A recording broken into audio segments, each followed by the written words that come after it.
introduce to you Victoria Stanton, who's the Director of Development and Engagement from the organization known as Safe Voices. Safe Voices is a domestic violence resource center serving all of Franklin, Oxford, and Androscoggin County. And each year, Safe Voices serves approximately 1,700 individuals affected by domestic abuse and violence, sex trafficking, exploitation, dating abuse, stalking, elder abuse, and such. And in addition, during the non-COVID times, Safe Voices provided more than 10,000 hours of education and training to youth and members of the community every year. In addition to emergency shelters, individual advocacy services, and Safe Voices runs a violence intervention program for offenders also. So Victoria's been involved with Safe Voices for more than 10 years and currently oversees their philanthropy and communications programming as their Director of Development and Engagement. She previously worked in external relations for Bates College and the YMCA of Auburn and Lewiston. She became first involved in this work to address violence against women while attending Williams College, where she led one of the nation's only student-run race crisis hotlines. She is a certified fundraising executive and lives in Lewiston. Victoria, welcome to our group. Thank you so much for the warm welcome. I'm really excited to be here. Hello. So I'll just jump right in, and I'm just going to name, I am from Lewiston. Please don't hold it against me. I'm really excited to talk to friends in the Franklin County area. We have a really strong relationship to the Farmington community in particular, and I can speak more to that. But just by quick show of hands, for how many of you is it the first time you're learning about Safe Voices? Couple folks, that's great. I also just want to name that about 10 years ago, we changed our name. We used to be the Abused Women's Advocacy Project. We changed our name for a lot of very good reasons. One of them being that, you know, we serve a wide array of folks, and we're not just here for women. We also serve men and gender non-binary folks who have domestic violence, sex trafficking, dating abuse, or stalking going on in their lives. So we're really here and we serve all people. We do see primarily women seeking our services, but we provide an array of services for men as well.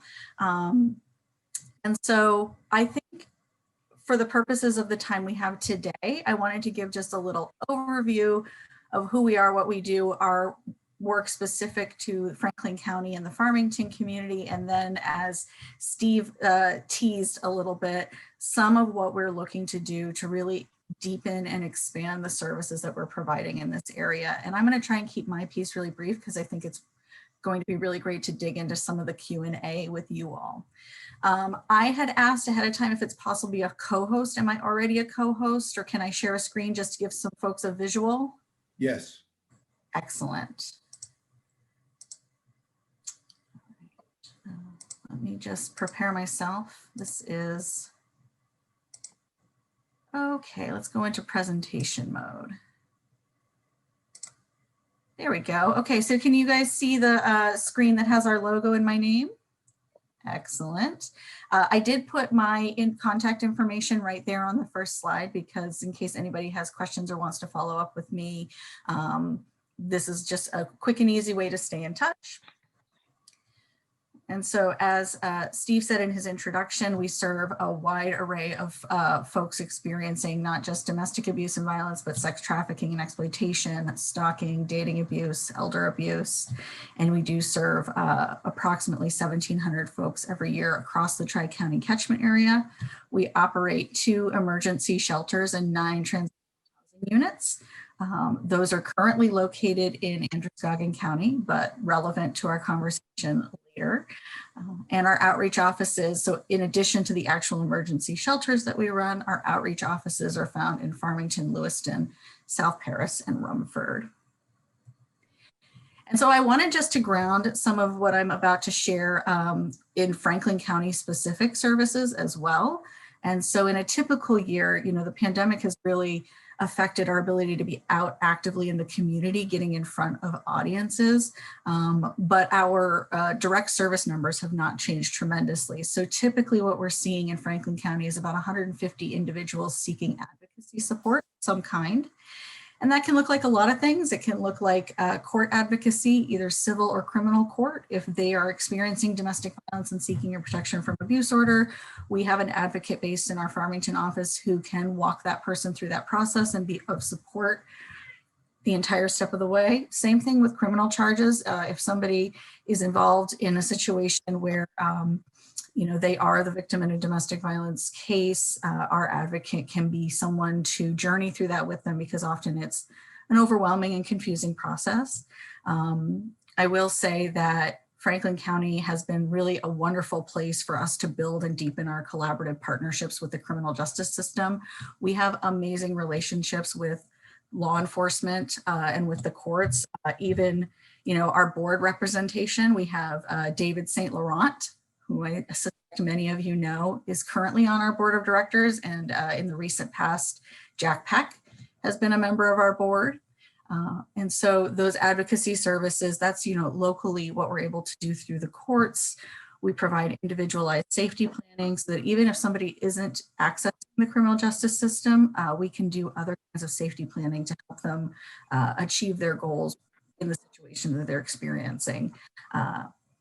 We also provide emergency shelter services, and that often at this point requires considering referrals to other counties, because I think, as this group knows, there really isn't a lot of options for emergency shelter in Franklin County. But we do see, as you can see in that last bullet, anywhere from 5 to 6 adults are receiving that service. The reality is the requests that we get from Franklin County folks seeking some sort of residential services is much higher than what we've historically been able to provide. One, because of the lack of resources or the scarcity of resources, which is true everywhere in Maine.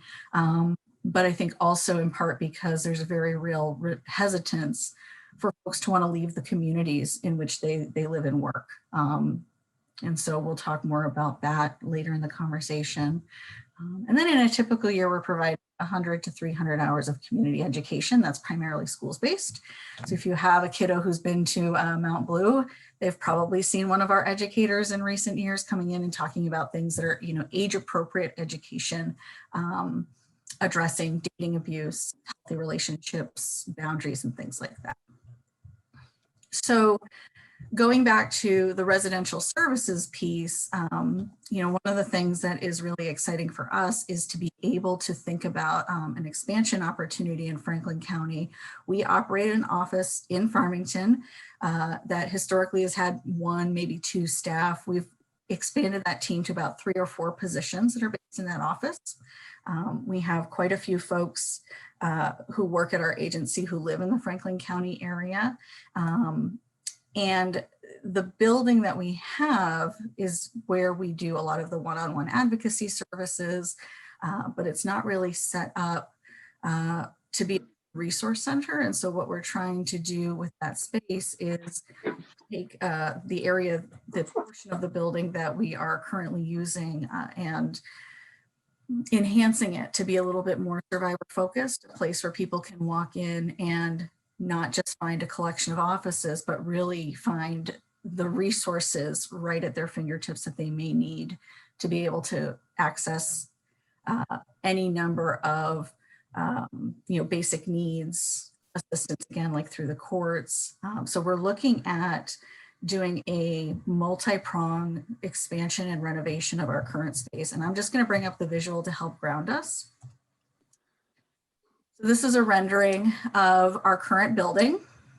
And so if you can see where my mouse is moving, this section over to the right that I'm circling is the portion of the building that we're currently using. Everything over here is currently unused. This is a building that was gifted to us from Franklin Memorial Hospital some years ago. We've had a really great relationship with the hospital and the medical community out in Franklin County. In fact, some of you probably know Cindy Cronkite. She used to be on our board and be a volunteer as well. She's since moved on, but so the hospital is very generous in gifting us this building. And for many years, we wanted to do something to expand our residential services. And it felt like now we have an opportunity to do that. And I'll talk more about kind of the funding streams that we're accessing to make it happen. But this section is what we're currently using, and we're looking to renovate it into having more meeting space, and also to be able to access a small food pantry, computer workstations where survivors can safely access the internet for things like applying for jobs, being able to print evidence for upcoming court appearances, and also to, just do anything without somebody standing over their shoulder, which is the reality of so many of the people we work with. And then over here in this section of the building, we're very excited. We've been having very, very collaborative conversations with our partners at Maine Housing about the potential to fund expansion of residential services. So taking these portions of the building and creating short-term communal living, as well as efficiency apartments for transitional services. So what that means is what we'd like to do in the near future is take this middle section and make it communal living for, maybe 3 to 4 families.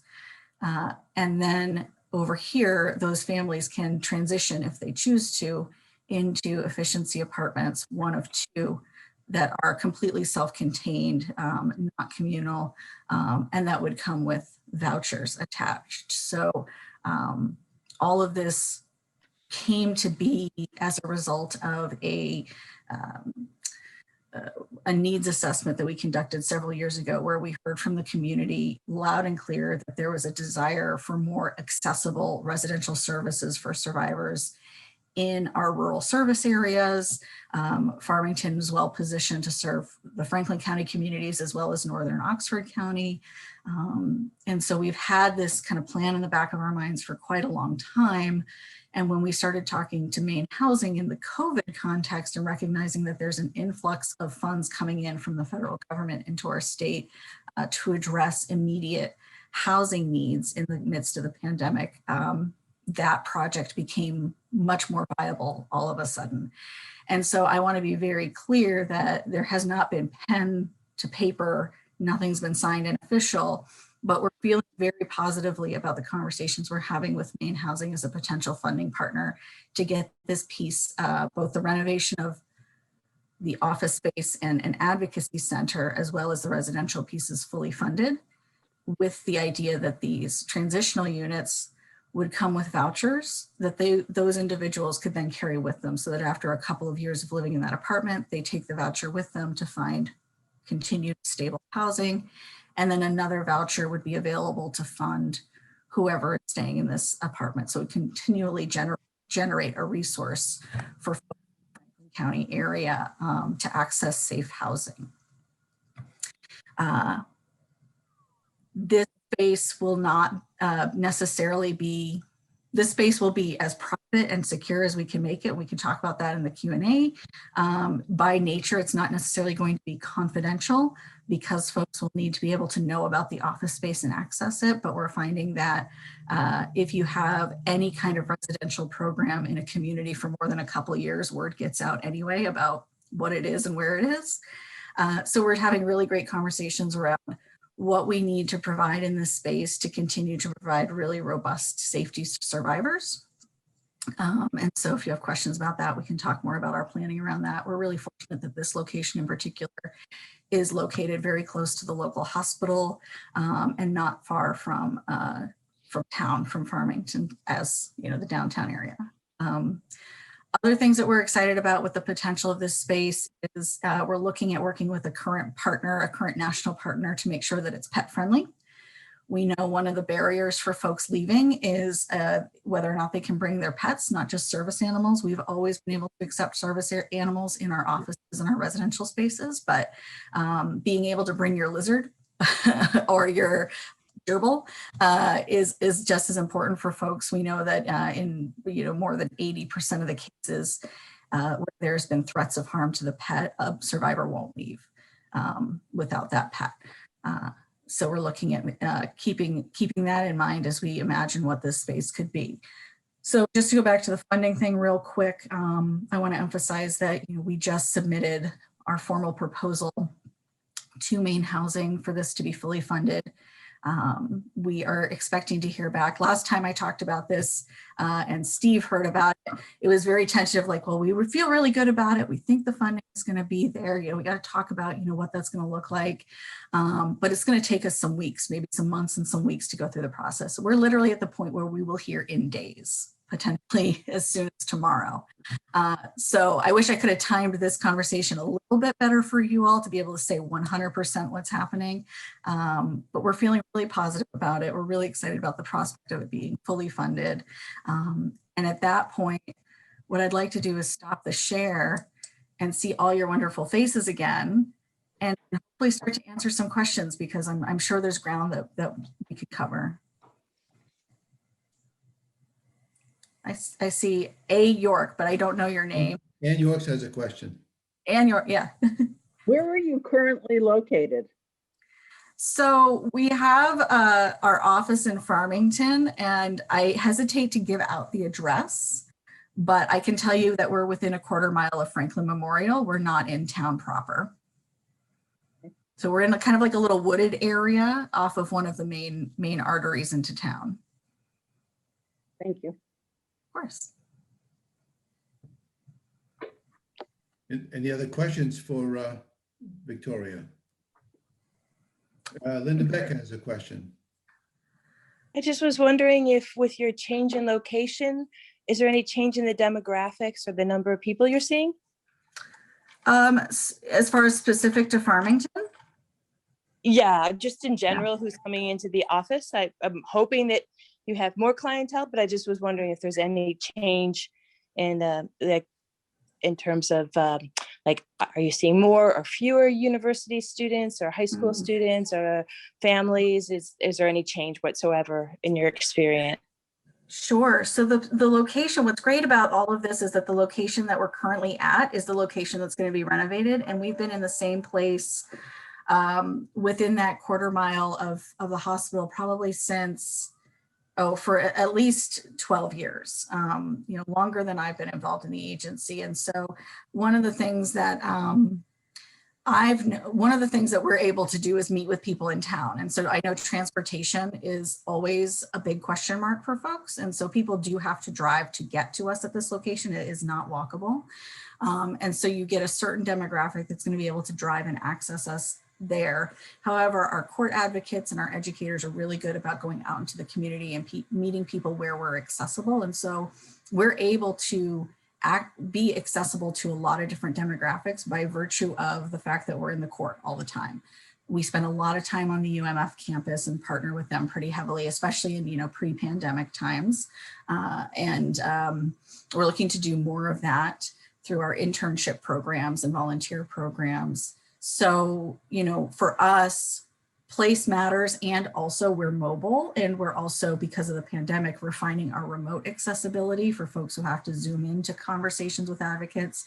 What I will say is I anticipate that with the build out and expansion of our current location, I think that will raise the visibility of the scope of services we provide for folks in this local area who may not be as aware of how much we can do with folks. Because I think a lot of people think of us either for shelter or they think of us for protection orders. And while we do a lot of those two things, there's a whole world of long-term support that we can provide with folks who are experiencing domestic abuse and violence and sex trafficking. Because with domestic violence and any kind of violence, we know there's that immediate moment that sort of upends their life. And then the residual long-term effects of, if they've been out of the workforce as a result of the violence, trying to get back into stable employment or getting an income, housing and navigating the housing situation, especially if you are on limited income, childcare and working through, just the general stabilization. We have programs specifically where We identify survivors who are out of immediate crisis, but they're still struggling. They're still struggling with what their experience with violence has done to their life. And we work with them to try and get them to a place where they're thriving again and able to be fully participating members of their community again. I think being able to have a resource center that's not just the collection of offices, but takes people through a continuum of services from immediate crisis on that resource center side, all the way through the residential services where they are in near constant access to an advocate and can work through what's happened to them over a longer period of time, I think is just going to reinforce for folks all the ways that we can be of support, over a period of time. Dennis O'Neill has a question. Thank you, Sir Giles.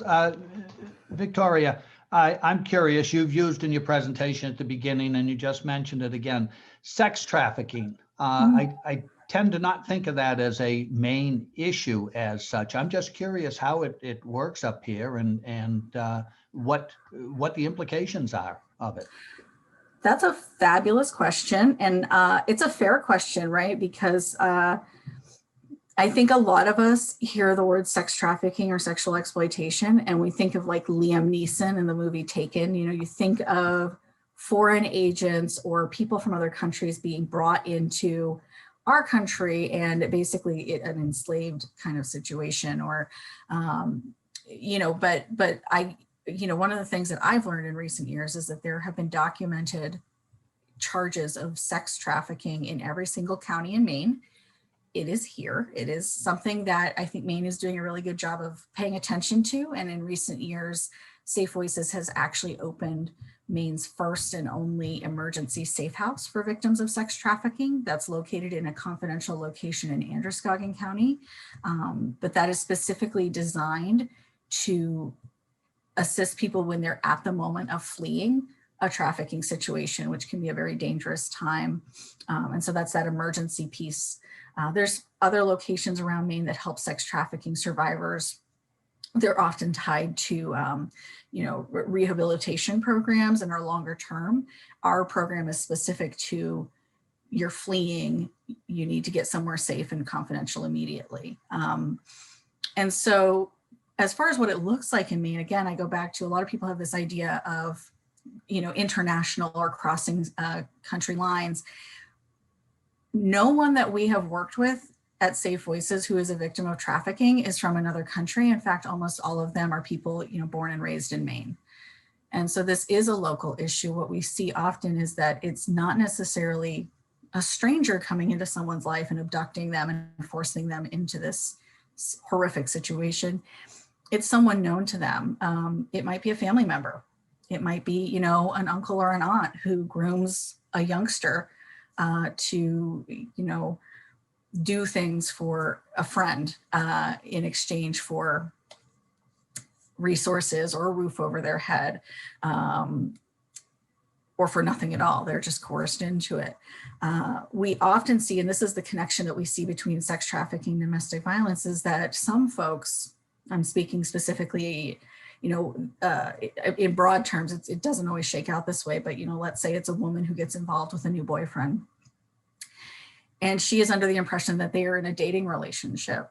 And over time, after trust has been built, that boyfriend starts maybe asking her to do things that she's not comfortable with, or making it part of a stipulation of staying together, or she can't live with him unless she agrees to engage in these certain behaviors. Maybe it starts out with like him and his friends, or, him doing things on camera with her. And then it sort of escalates from there until it becomes a trafficker and victim relationship. And it was never really about the dating, although that was sort of what brought the person in.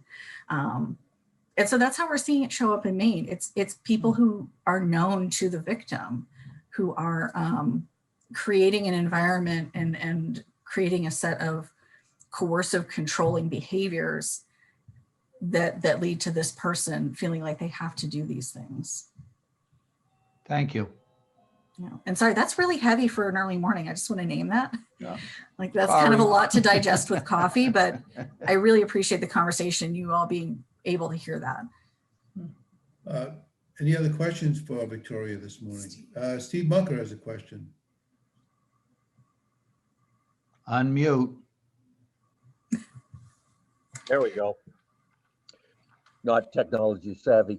Victoria, in your presentation, I was very pleased to see you have the vision for some short-term and transitional housing should your project go through, as I keep my fingers crossed that it will. And I think that's going to play an important filling in a void in our area where we lost our church-based homeless shelter, which obviously served more than beyond just domestic violence victims themselves, but we've lost all of that. So at least for that category of folks, we may have some new resources that we sadly lack right now.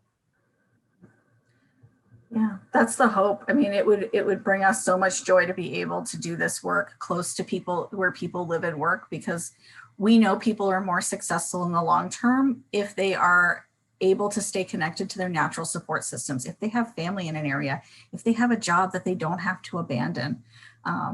So we're taking all of that into consideration, and really, like I said, I'm really hopeful that within days we can actually make a formal announcement about this project.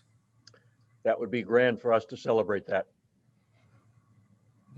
Thank you, Steve. Frank Undercuffler has a question. Yeah, oh, sorry. Yeah, to follow up on Dennis's question, I think there is a lot of confusion about what constitutes sex trafficking. So when people hear there's a problem, they don't understand what really people are talking about. So they don't understand what the problem is. And I take it from the way from what you described, it sounds like it would include any situation in which someone either coerces or, over time, through undue influence, whatever, coerces someone into being a sex worker, that's trafficking. I mean, as far it falls within the definition that you're using. Yeah, I think it all goes back to coercive control. I think, never losing sight that this is not something that these folks are choosing to do. And sometimes there's this illusion of choice, but recognizing that, is it really a choice if your ability to have a roof over your head is hanging in the balance? Is it really your choice if somebody is holding a gun to your head? Is it really a choice if somebody is forcing you to inject drugs into your system because they know that you're more compliant when you're under the influence? All of those are things that we have had our survivors share with us as their reality. And almost all of them are sharing that happened in the context of a family or intimate partner relationship. Very few of the people that we've worked with found themselves in that situation because of a run-in with a stranger. Yeah. It's not like Mann Act kinds of violations you're talking about. Right. Frank, Dennis O'Neill has a question. Just following up again on your partnering, getting grants for housing and so forth. How has the pandemic affected your fundraising and your income stream, and what you hope going forward? A miracle? It's certainly been an interesting game of, we've always sort of had a complex puzzle for our funding streams. We have a lot of different funding streams, that we've always sort of juggled to keep ourselves whole. And I think the pandemic just highlighted how creative we've had to get. So what we've done is not in the first round, but in the second round of PPP, we availed ourselves of that resource that kept us going through the first quarter of our recent fiscal year. And that was really because we have our only fee-for-service program. Everything we do is free and accessible, but the one program for which we charge a fee is our violence intervention program for offenders. And when the pandemic came around, that was one of the programs that just suddenly went dark. because it's based on a model of doing in-person classes. And so there was a period of time where we had to figure out how are we going to be able to do this. And with the courts experiencing the backlog that they're experiencing, the referrals to the program have been affected as well. And it's mostly our participants are court mandated to attend. We get a few volunteers who opt into it, but most of them are court mandated. And so that program was one area where we experienced a very significant impact on revenue. And then of course, yes, with fundraising activities, our community-based outreach and fundraising, we shut that down. We wanted to proceed with an abundance of caution. And so, we have a fall event every year that we knew we weren't going to be able to hold. We didn't really know how the community was going to be able to respond to any kind of appeals. So, we, again, availed ourselves of the PPP to kind of help make up the difference of just not being able to generate revenue from the community in the same ways. Since then, we've been able to, I think there have been ways in which the community has still stepped forward and stepped in with us, and that's been really great. Our grant partners have also stepped forward in a bigger way. I think, if you pay attention to the grant world, like I do, there's been a lot of conversation about grant makers making funds available more quickly to nonprofits and with fewer strings attached just to keep people afloat and to do rapid response. I know our United Way partners across the state have been doing a great job of that. We are a United Way agency in the Tri-Valley area, as well as in Androscoggin and Oxford. So those sorts of resources have been leveraged. And then the other thing is, we have 2-year contracts that are through DHHS. We have a pot of federal funds that get passed through DHHS, and we're sort of a sub-awardee, which is a lot of, jargon for, we get a contract that funds a good portion of our work each year. And those are in 2-year increments. So when the pandemic hit, we were kind of in the middle of a 2-year process. And so we had a little bit of stability, knowing that that funding was already in hand. We're going into a period of renewal, I think, this summer. But I think one of the other things that we did proactively was we just wrote a really conservative fundraising budget. As someone who oversees it, I can say we probably cut our fundraising expectations for the year in half. We looked at our operations and said, where can we go lean? What can we be really conservative on just in case we're not able to do the community-based raising that we're normally able to do. And we're doing okay, but it's really because of the way that our partners have stepped up and stepped in, because I think everybody's affected. Everybody feels the effects of the crisis and everybody wants to help if they can. Thank you. Thank you, Dennis. Joseph O'Brien has a question. Hi, Victoria.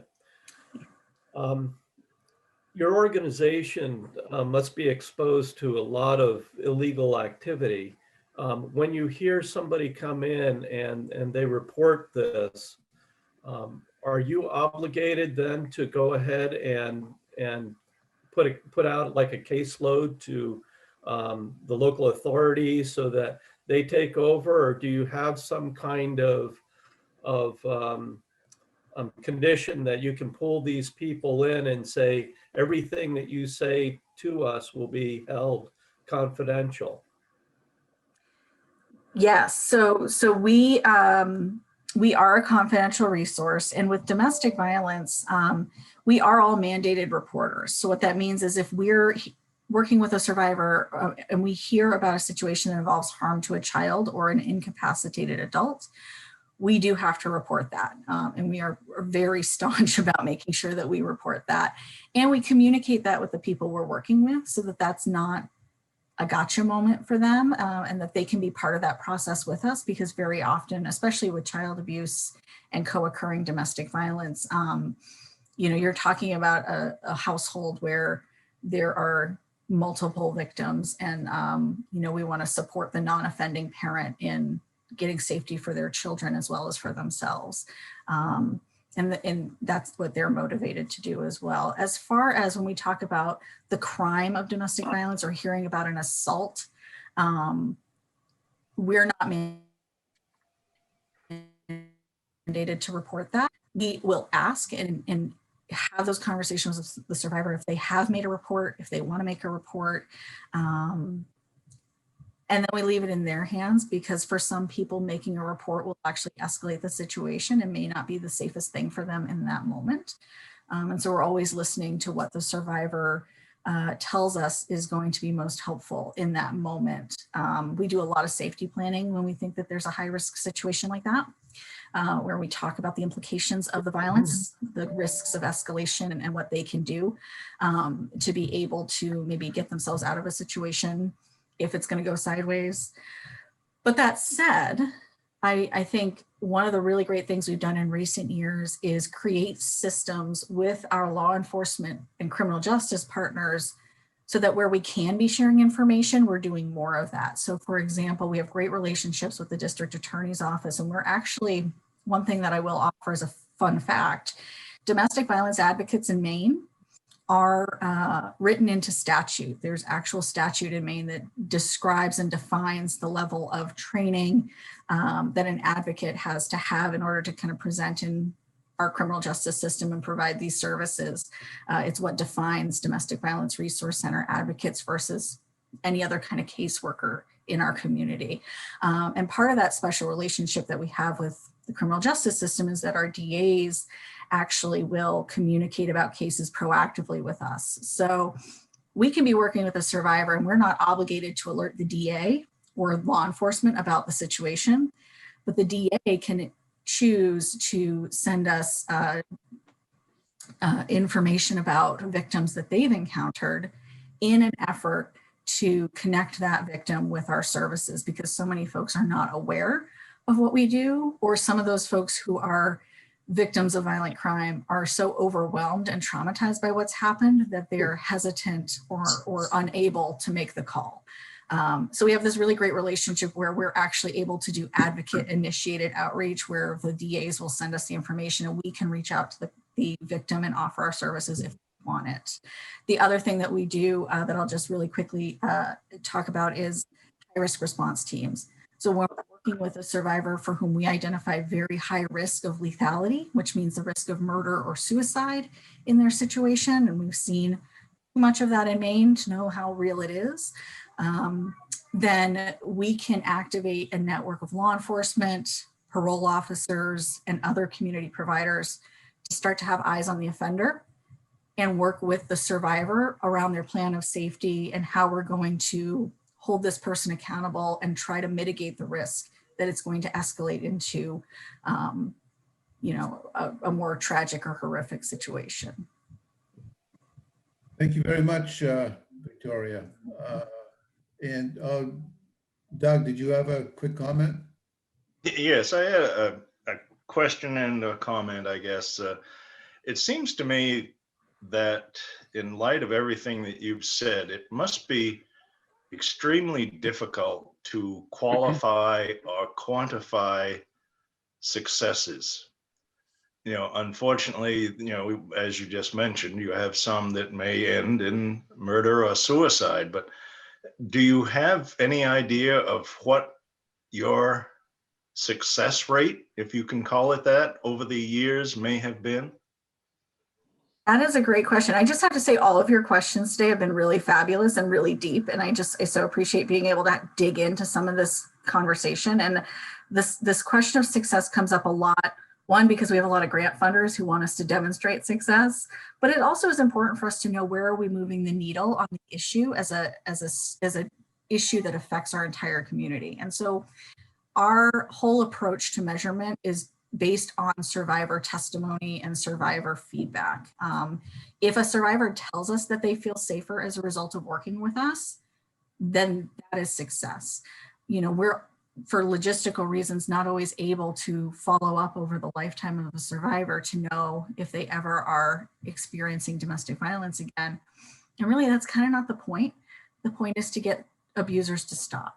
And we do have some ability to track the offenders that we work with, but when it comes to tracking success, we ask the survivors every single interaction we have, whether it's on our 24-hour hotline, whether it's in person providing advocacy in our shelters, whether it's in our offices, we ask the questions about their experience, what they're learning about, what they want more information about, and we document that. And so we're able to say X% of survivors say that they feel safer or more knowledgeable about the process as a result of working with us. I'll give you a quick example. In the pandemic, we started surveying survivors, and more than 70% of them said they're feeling more at risk and more destabilization as a result of the pandemic. Not surprising.